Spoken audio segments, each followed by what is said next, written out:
আগামী জাতীয় সংসদ নির্বাচনে আমরা চাই একটা সুষ্ঠু ভোট হোক। যখনই আমরা জাতীয় নির্বাচনের কথা বলি তখন আমাদের মাথায় বেশ কিছু আসলে প্রশ্ন আসে। নির্বাচন নিয়ে অনেক উদ্বিগ্ন আমাদের। আমরা যেরকম একটি পরিবেশ আশা করেছিলাম, আমাদের নিরাপদ এবং দুর্নীতিমুক্ত পরিবেশ আশা করেছিলাম, কিন্তু আমরা সেই কাঙ্ক্ষিত পরিবেশ এখন উপলব্ধি করতে পারছি না। এবং আরেকটি কথা বলবো, দেখেন যে বর্তমানে দেশের যে পরিস্থিতি, এই পরিস্থিতি কিন্তু আমরা তরুণরা মানে সন্তুষ্ট নই। আমরা উদ্বিগ্ন যে আগামীর নির্বাচন কেমন হবে।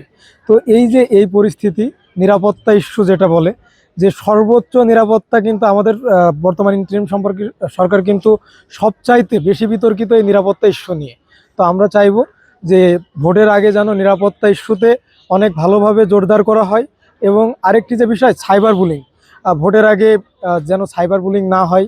এবং এখন তো সব কিছুই এআই একটা ব্যাপক ইফেক্ট ফেলছে আমাদের সব কিছুতে। তো এই সাইবার বুলিং বা সাইবার অ্যাটাক, এটা যেন প্রার্থীদের মানহানি কারণ না হয়ে দাঁড়ায়।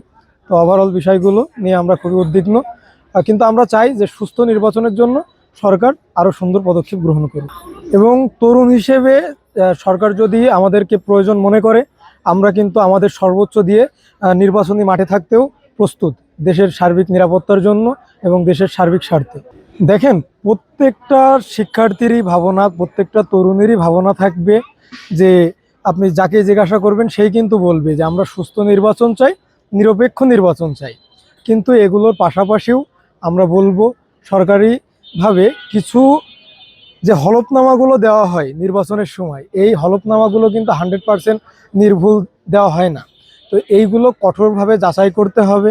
এবং দেশের সুস্থ নির্বাচনের জন্য যা যা করণীয়, ক্যাম্পেইন, জনসচেতনতা, এগুলো আমরা দেখছি যে সামনে নির্বাচন হলেও এখনও কিন্তু তেমন তড়িঘড়ি পাচ্ছি না যে বিশাল জনসচেতনতা তৈরি করার জন্য ভোটের যে একটা প্রস্তুতি, আমরা কিন্তু এটা দেখতে পাচ্ছি না। তো আমরা চাইবো সরকার দ্রুত এই প্রস্তুতি শুরু করে দিবে এবং হলফনামার যে বিষয়টি বললাম, এটা অনেক সুন্দরভাবে যাচাই করে দেখবে। কারণ প্রার্থীর যদি স্বচ্ছতা নিশ্চিত না হয়, তাহলে বাকি স্বচ্ছতা কিভাবে নিশ্চিত হবে? নির্বাচন নিয়ে অনেক উদ্বিগ্ন আমাদের। আমরা যেরকম একটি পরিবেশ আশা করেছিলাম, আমাদের নিরাপদ এবং সুস্থ দুর্নীতিমুক্ত পরিবেশ আশা করেছিলাম, কিন্তু আমরা সেই কাঙ্ক্ষিত পরিবেশ এখন উপলব্ধি করতে পারছি না। বাজার দরের দাম বেড়ে গেছে, শাকসবজির দাম বেড়েছে, আমরা নারীরা নিরাপদ না। বিভিন্ন জায়গাতে বিভিন্ন ধরনের খুন, রাহাজানি, ছিনতাই ঘটনা ঘটছে, যেটা থেকে আমরা মুক্তি পেতে চাই। আমরা শিক্ষার্থীরা, আমরা সাধারণ মানুষ, আমরা সকলে এবং আমরা স্পেশালি নারী এবং শিশুরা এ থেকে মুক্তি পেতে চাই। আমরা কোনো জায়গাতে নিরাপদ না। আমরা এই নির্বাচনের পর, আগামী যে নির্বাচন আসছে, সেই নির্বাচনের পর আমরা চাই এই সুষ্ঠুভাবে একটি নির্বাচন হোক এবং আমরা আমাদের সকল দাবি আদায় করতে পারি। আমরা একটি সুস্থ সুন্দর সমাজ যেন পাই। এটি কি হবে?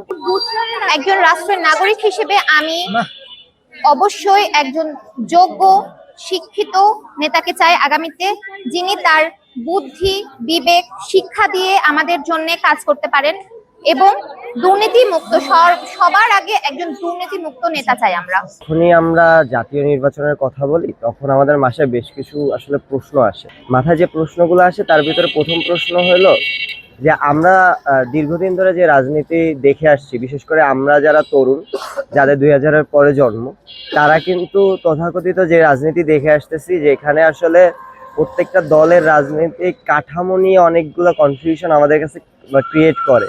এবং আমরা কিন্তু পরবর্তীতে অভ্যুত্থানের পর নতুন বেশ কিছু রাজনৈতিক দলের উত্থান দেখতেছি। তো এই জায়গা থেকে অ্যাজ এ তরুণ হিসাবে আমার চিন্তা এটাই থাকবে যে যোগ্য নেতৃত্ব উঠে আসাটা খুব ইম্পর্টেন্ট। কারণ যখন একটা প্রপার জায়গায় একটা প্রপার মানুষ না যাবে, সেটা দল যাওয়াটা যতটা ইম্পর্টেন্ট, তার চাইতে বেশি ইম্পর্টেন্ট একটা যোগ্য মানুষ যাওয়া। কারণ আপনি দলের চাইতে ওই জায়গাটায় যে সার্ভ করতে পারবে, যে প্রপারলি কোনো কাজ করতে পারবে, তার যাওয়াটা ইম্পর্টেন্ট। তো এটার সবচেয়ে বেশি যে এই জায়গাটা, যে তরুণ নেতৃত্ব উঠে আসা। তরুণ নেতৃত্ব উঠে আসা মানে আমি এটা বলতেছি না যে যারা প্রিভিয়াস নেতৃবৃন্দ তারা বাদ হয়ে যাক বা কিছু একটা, তাদের সহ তরুণ নেতৃত্বের একটা কম্বিনেশন, যেটা আমরা দীর্ঘদিন ধরে অনেক রাজনৈতিক দলেই পাই না, ওইটা যেন এইবার এই যে নির্বাচনটা হতে যাচ্ছে, জাতীয় নির্বাচন, এই নির্বাচনে যেন উঠে আসে। আর সার্বিক নিরাপত্তার বিষয়টা কই, এই জায়গাটায় আমাদের বরাবরই একটা বড় কনফিউশন ক্রিয়েট হয়ে যায়। কারণ গত যে সরকার ছিল, সেই আমলে নিরাপত্তা কর্মীরা একটা জায়গা কেন্দ্রিক ছিল, একটা সিস্টেমের আন্ডারে ছিল। এরপরে কিন্তু তারা নিজেদের জায়গাটা এখন নিয়ে খুব কনফিউশনে আছে। আমরা দেখতেছি যে পুলিশ বলেন বা আলাদা যে নিরাপত্তা কর্মীরা আছে তারা বেশ কনফিউশন, অনেক জায়গায় খুব স্বাভাবিক জায়গায় সেনাবাহিনী মোতায়েন করা লাগতেছে বা করা লাগতেছে। সো ওভারঅল পরিস্থিতিতে আমার মনে হয় কি আর একটু গুছিয়ে নিয়ে আসা দরকার। এটা হতে পারে নিরাপত্তা কর্মীদের সাথে বসা, তাদের নীতি নির্ধারকদের সাথে বসে তারা যে অভ্যুত্থান পরবর্তী যে ঝামেলাগুলো হয়েছে সাধারণ মানুষের সাথে, তাদের যে একটা গ্যাপ তৈরি হয়েছে, এটারে মিটিগেট করে আসলে নির্বাচনের দিকে যাওয়া। আগামী জাতীয় সংসদ নির্বাচনে আমরা চাই একটা সুষ্ঠু ভোট হোক। আর হচ্ছে আমরা যারা সংখ্যালঘুষ্ঠ আছি, এদের ভোট হচ্ছে আগামী নির্বাচন মানে পূর্ববর্তী নির্বাচনগুলোতে যেভাবে জোরপূর্বক নেওয়া হয়েছে বা নেওয়ার চেষ্টা করা হয়েছে, এখন এরকম ভাবে জোরপূর্বক নেওয়ার চেষ্টা না করে আমাদের যেন নিজ নিজ মানে ভোটের অধিকার নিজ নিজ ভাবে দেওয়া হয়। এটাই একটা সনাতনী শিক্ষার্থী হিসাবে আমি এটাই চাই।